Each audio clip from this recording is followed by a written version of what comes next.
Yikes, man. Egads. I did not think that we would be getting on the radio at 10 a.m. on Wednesday discussing not only a bad Sacramento Kings performance against the Hornets, but a loss for the Sacramento Kings to the Charlotte Hornets. Charlotte notches just their 8th win of the season, 111-104 for Sacramento. Charlotte coming off, or they were in the second night of a back-to-back. They were missing a couple of players. It was just, everything was lined up for the Kings. And you and I talked about it on Tuesday's show, James.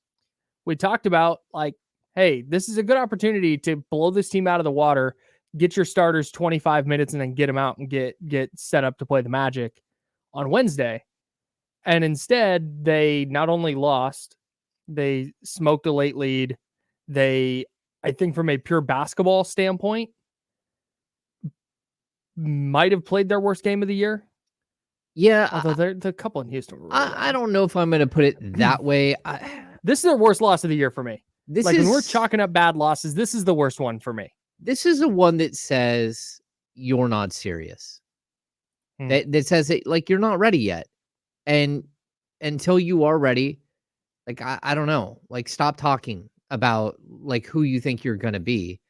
Because until you fix things like what happened last night, then, like, you can't take the next step. The next step is for you to be a grown-up basketball team. That was not a grown-up basketball team. Yep. That was a 13-year-old throwing a tantrum in his room.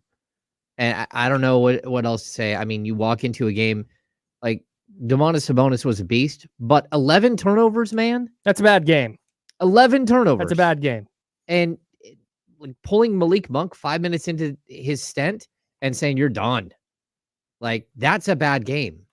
Like, there were so many things to point to in this where you had a team that was bad. Not only are they bad, I mean, they're epically bad. They had lost 11 in a row coming into that game last night. Well, and you could see it in the first 9 minutes of the first quarter. Yeah. They couldn't shoot. They couldn't get an open shot. They couldn't play defense. And they were still just sitting there tied. It was or down 2 or up 2. You're like, okay, well, this is one of those games where they're going to figure it out at some point and throttle a team. But they didn't. They never took it serious. And then when they decided to take it serious was when Terry Rozier got red hot and the game was over.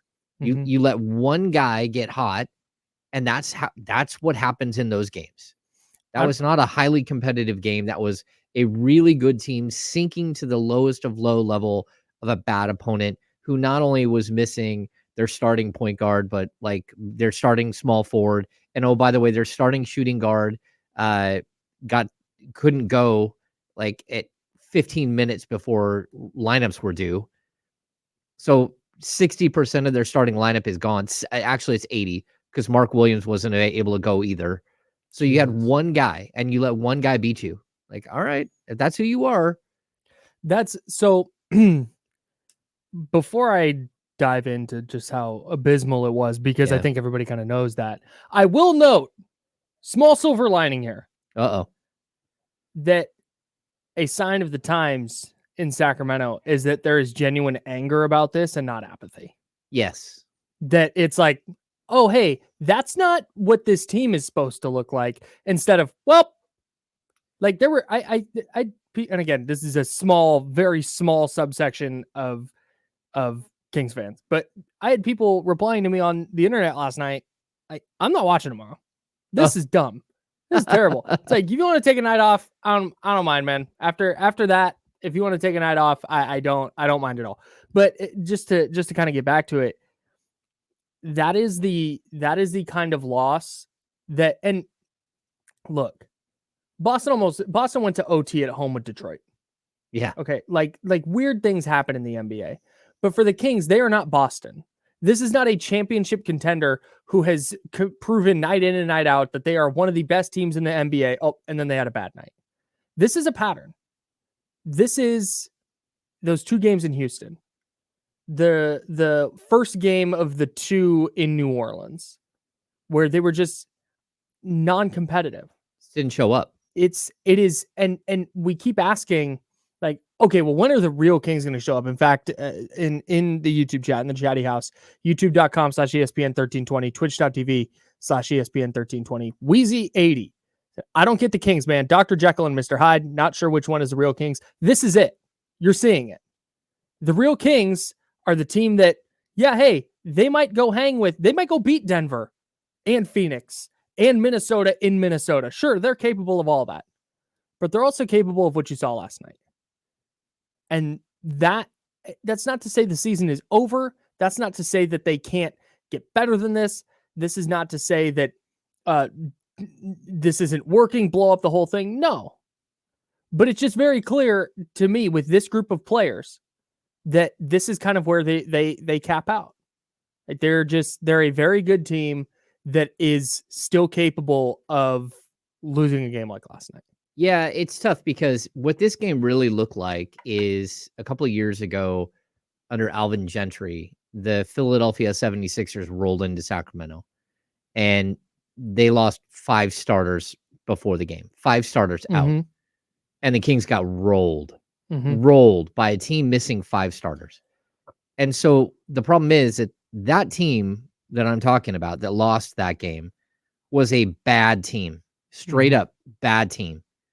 This team should not be this team. And it's funny because last season, that's what our comparison should be, right? It should be last season. Yes. Well, last season, this team was resilient. Yes. They didn't have a bad loss early in the season. I don't even remember when they had a bad loss, but it wasn't, maybe they had 1 or 2 the entire season. I'm sure they had some. Yeah. This team already has like 5 or 6 just flat out bad losses. The loss last week to Portland, that's just a joke. That's a bad loss. Yep. You walk into an arena where a team is not good at all, and you don't take them serious, and you get punked. And then you go to Atlanta, and you do the same exact thing for the first 24 minutes of the game. You just flat out don't show up, and you get punked. You get lucky, and somehow you play defense in the second half, and hey, bounce back nice. Show what kind of team you are, right? And you beat them. And then you carry that into Memphis. But the fact that I don't want any excuses about the first game back after a road trip. Like, come on now. This is one of the worst teams in the NBA. Yeah. And you just let them walk into your home court with a sold out building. And people had to leave early because you were trash in the final 2 minutes of a game. Because you left them. You let them stick around. This was 100% on the Kings. You let a horrific team stick around, and when that happens, all bets are off. I'll buy the I heard the broadcast saying this last night. It was, love the effort in the first game back after a long road trip. First of all, 3 games is not a long road trip. No. I understand they want to cross the country. Okay. But look, that flies in the first half. Okay. Hey, they're only up 5, but first game back, they'll get it together in the second half. And they didn't. Or if they were playing a better team, if they were playing Oklahoma City and just kind of face planted against Oklahoma City, it's like, well, first game back, they're not worse than Oklahoma City like that. That's the frustrating part of this. It's like the opponent matters here. Yeah. And you don't get, I'm sorry, the Kings are, for me, and maybe not for you, James, or you listener or whoever, the Kings for me are beyond the like, hey, good effort. Oh yeah. They tried. And it wasn't, frankly. No. I did not watch that game and go, man, they are trying their asses off right now. And they just can't. If it was, man, they just couldn't buy a bucket, which was a little bit the case last night. They smoked a couple of layups that I don't think they would typically miss. But it wasn't like, man, they just can't buy one. And boy, the Hornets are just getting really low. It just I hate this cliche, but the Hornets just wanted it more last night. Kyle, that is certainly how it came off to me on the television. They had every reason to want it more. They'd lost 11 in a row, right? And if you're a professional basketball player, you have pride. Yeah. You should want to go in there and do everything you can do to win a game. And it's the strangest thing, man. Like, there are weird barometers for teams. There's things that you can look at that, like, you can circle in a box score and say, okay, when this happens, I know that this is going to be a long night, right? And for a lot of teams, it's like, okay, fast break points or second chance points. Kings dominated second. It was like 22-2 second chance points, right? All of these like things are usually things that you can circle in a box score and say, this is something that I can point to. A lack of focus for the Sacramento Kings. If you want to look at a lack of focus, all you have to look at is one stat. Their missed free throws. Yep. Every time they miss free throws like this, when it means they're not focused and they lose. Yep. And to me, it doesn't make any sense that you walk into a game that should be, it's important as any other game that you played. You want to beat a good Memphis team or a bad Memphis team, Memphis in Memphis. You can't come back and lose at home to a bad team. Especially on the first night of a back-to-back when you've proven all year long that you don't have the intestinal fortitude to survive the second night of a back-to-back. And that is just it. And we'll dive into the whole second night of a back-to-back thing a little bit later on in the show, but we have plenty to dig into with this Kings Hornets game first. Yeah. That's the problem here. And that's the problem with the Dr. Jekyll, Mr. Hyde thing. I don't care how good you can be. I don't care hey, on one night, we can beat any team in the league, whoever you think the best is, the Celtics. We can beat the Celtics on any given night. Okay, that's great. But are you capable of putting together 7 games of that and win a playoff series and then do that 4 times? And the answer right now is no. Yeah. You cannot trust this team right now to bring it at a high level. You can trust certain players. Yeah. I trust De'Aaron Fox to win a game with my life on the line individually. But I don't trust this team to go be better than a playoff team 4 nights out of 7. Yeah.